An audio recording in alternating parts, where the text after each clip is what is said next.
Here we are again today at 2021 Vintner Vanguard. I am sitting here with winemaker Angelina Mondavi, fourth generation Mondavi, female winemaker. Cheers to another Vintner Vanguard. I can't believe we've been doing this for how long now? I know, and what I love about starting off this conversation with you today is that you always bring out some of the best wine, and to start it off, that's how I would want to kick off the tasting. Thanks. But not only when you bring out your wines, you bring out stuff from the library. So this wine is a 2013 Aloft. Correct. Our 2013 Aloft Cabernet Sauvignon.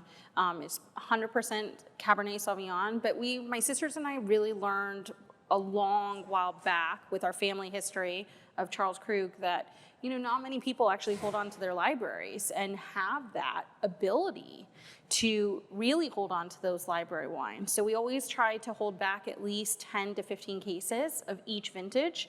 That way we can bust it out on special occasions like today. Something that we've been talking about amongst starting harvest, happy harvest by the way. Thanks. Is we kind of take for granted our terroir of Napa Valley. And Napa Valley would not be who we are if it wasn't for the land around us, right? Absolutely. So this 2013, these are grapes from your family property? Correct. It's from our 60-acre parcel. So our family owns over 900 acres here in Napa Valley. And then up on Howell Mountain, where Aloft and Dark Matter are from, we own a collective 85 acres up there. And when you make this wine, what is it that you are trying to get from that vineyard? Oh my gosh. This vineyard in particular receives that afternoon sun. So making sure that the integrity of the grape is still intact when we actually pick the fruit is really, really huge. But as that sun actually hits those grapes, the skins will start to kind of deteriorate or soften, so to speak. And what ends up happening with that is you end up having softer, silkier tannins. So this wine, compared to our Dark Matter Limitless, is a little bit softer, a little bit silkier, a little bit bigger. I want to say this is more indicative of a California Cabernet, so to speak, whereas our Rocky Ridge and our Dark Matter Limitless Cab only sees morning sun.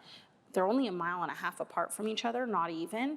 And that morning sun, those grapes are a little bit harder, the tannins a little bit stronger and a little bit more prevalent. So for me, it's always that tannin management and that give and take and understanding what it is about those two vineyards that make these wines two completely different wines. And they're treated the exact same here at Brasswood at our custom crush facility. And that beauty behind it really just shows you the importance of microclimates, but also the terroir here in Napa Valley.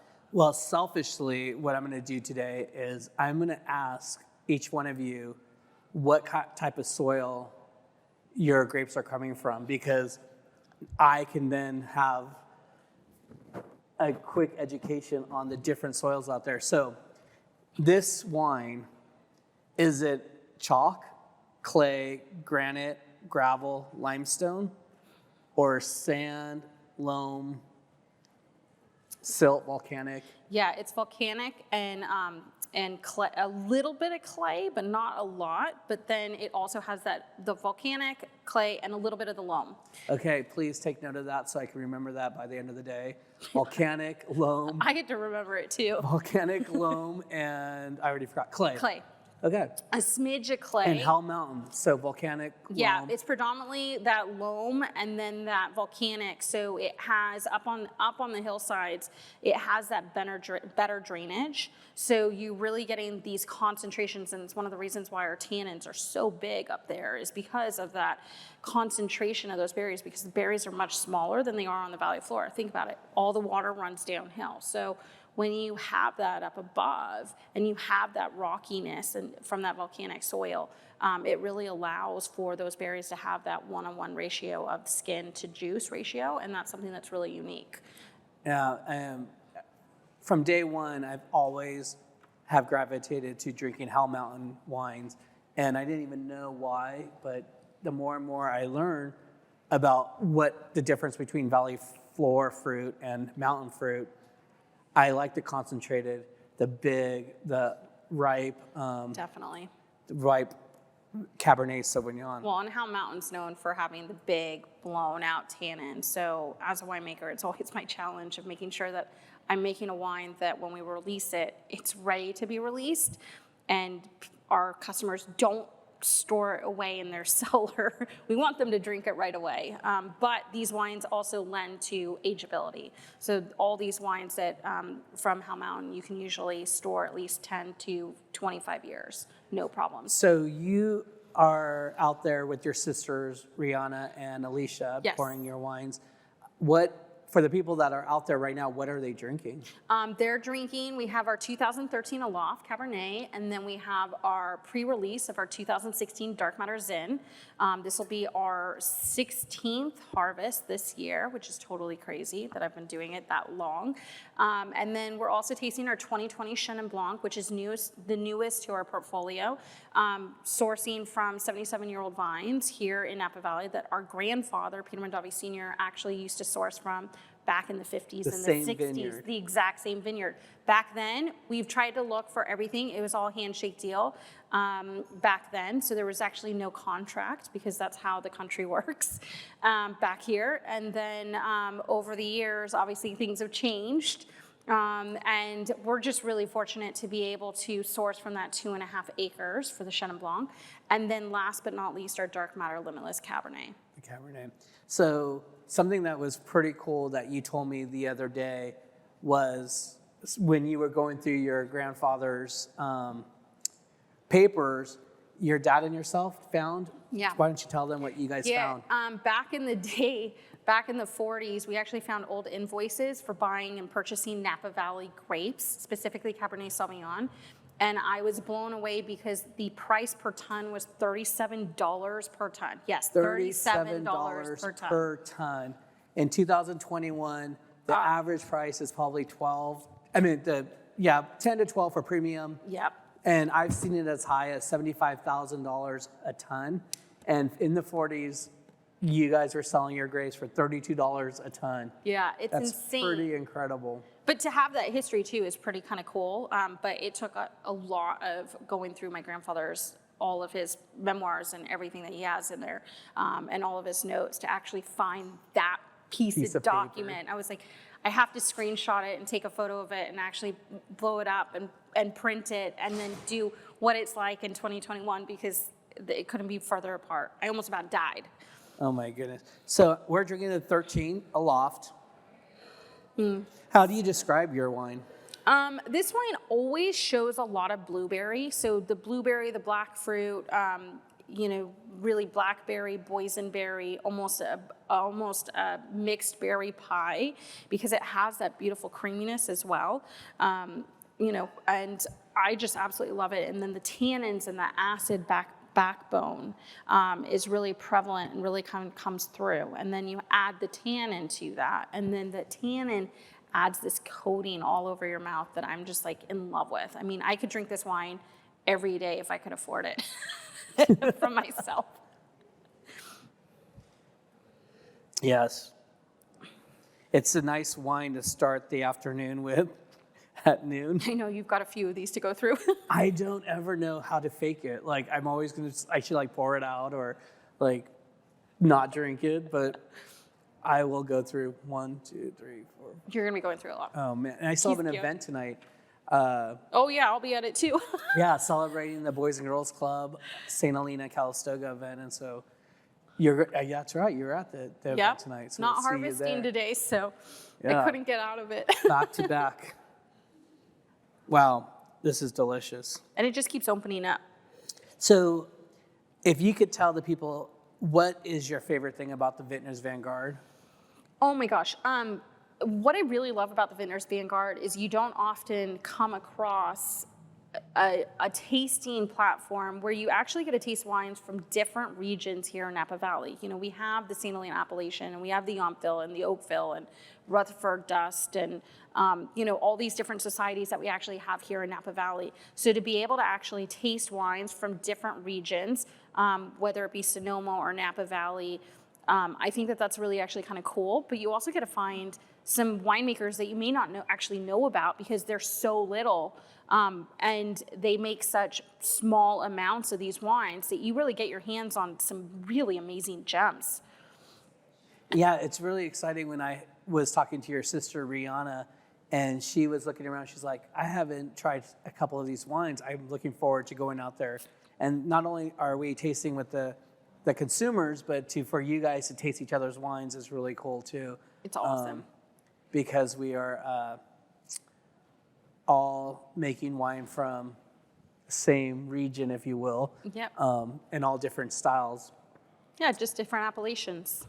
And I think that that's kind of fun too, because you really get to really fine tune your style or your preference of what you like in the wine as well. And I think that that's what's so cool about Vintners Vanguard. So a loft you normally will find at the high-end restaurant placements. Correct. And in distribution. So where do you, off the top of your head, know where your wines are being? It's a great question. We're being showcased we're actually being showcased at the French Laundry right now. And then I believe it was Torque here in Napa just requested our wines, Nice. Which is really exciting. We try not to focus on too many areas, but we're really focusing on areas that we absolutely love, where we love to dine on a routine basis. Press also has our wines as well. But then, outside of the valley, for a loft, because we distribute to a few states, Texas being one, Florida, Illinois, and Nevada, are really where we really hone in on, because our loft, we make just a little bit more, so we're closer to 400 cases of that. So that allows us to be able to kind of, get our name known out there. We're so little and we're so small, my sisters and I, that, how do we differentiate ourselves, but how do we get our name known? How do you get your name known? Mondavi? Yeah, I know, it sounds crazy, but not everyone actually knows the fourth generation. They know our grandfather, Peter Mondavi Sr., and my great uncle, Robert Mondavi, being, living legends. Now, since then, they've passed on, but they were really, the reason why Napa Valley's on the map, back in the day. So for us to kind of put our own mark, and for people to understand that there's another generation coming into the wine industry, it's kind of cool and kind of fun. And we're now at the age where I can ask a question and it can mean something. What would you have told yourself when you were starting in college as a winemaker? Be patient. I think that's the key. Mother Nature throws such wild, crazy, unpredictable things. For instance, 3 days ago, we were at 105 degrees, and today we're at 75, and I'm wearing a sweater, you guys. So we have a little bit of that unpredictability, but it allows you to really kind of experience and kind of go through everything and really kind of take that vintage for as it is, because it's Mother Nature, so you're never going to have full control of it. And those of us, because most winemakers are really type A personality, it's the one thing that we cannot control, and you just have to learn to give in. When you give in and you let Mother Nature do its thing, almost always your wine's going to be very zen, very fruit forward, very balanced, and you're not trying so hard. And so for the 2021 harvest this year, there's a lot of things that have happened to this date, but what would you say that, looking back on this vintage, what are you going to tell people? Growing season has actually been really, really wonderful. We are in a drought. And when you have a drought, oftentimes some of the best wines are actually made in drought years. So I'm still trying to hold that positivity in my head. Quantity is down a little bit this year, but the quality is outstanding so far. The flavors are there early, and this beautiful weather that we're actually having today, and this cool weather, is allowing for our flavor development to really happen, and that sugar spike isn't going to be happening. So you're gonna have a more balanced wine at the end of the day. We are supposed to get a heat spike next week, and it's a day-to-day thing, so you just kind of watch and kind of focus. I'm really on my heels right now because I've got a few more whites that are going to be picked. So going out early next week, hopefully making a pick decision or waiting until after the heat spike and then going back out and actually tasting the wine is going to be very, very prevalent. So I'll be out in the vineyards a little bit more just to kind of know where I'm at. But I also have reds that are sitting at 20 bricks right now as well. So they're just right on that edge of where I need to really start focusing on them a little bit more. But I have a sneaky suspicion that I'm gonna be picking things a little bit earlier because of this beautiful weather that we're having right now, because those flavors are already there. They're already showing in the berries. That doesn't always happen every year. No, it's pretty exciting. And if you ever get a chance and you can't sleep at night, Angelina's on her social media. She's out in the vineyard at 3 a.m, talking and showing you the grapes hanging on the vines. And it's really exciting to get a real good look at what Angelina does as a winemaker, and also a winemaker that goes to the vineyards on a daily basis. Well, I'm going to say goodbye to you for a second. Thank you. Because she makes a lot of different wines that are made here at Brasswood, and not only Brasswood, but she's going to go back out there and pour with her family. And cheers to your aloft. Cheers, everyone.